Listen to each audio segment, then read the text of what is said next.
মোদি না হয় তো কি দুর্ভোগ ভারতবাসীর হবে। এক, মোদি যদি না হয় তো উজ্জ্বলা যোজনা বন্ধ, ফ্রি গ্যাস কানেকশন আর পাবে না, বরং বলবে গ্যাস কানেকশনের জন্য যে ফ্রিতে দিছে টাকাটা দেন।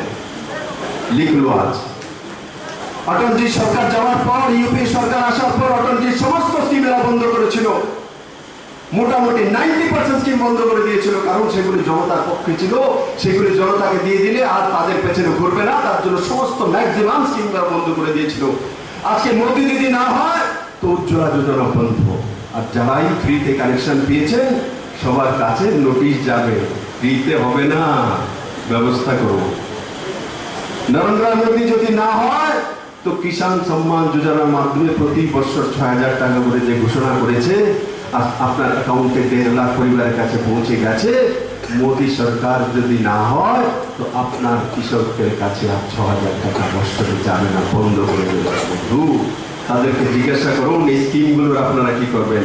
মোদী সরকার যদি না হয়, সৌভাগ্য যোজনার মাধ্যমে গরিবদেরকে ত্রিপুরাতে 1,36,000 কানেকশন দেওয়া হয়েছে, তাদেরকে বলবে বিল দাও, কানেকশন কেটে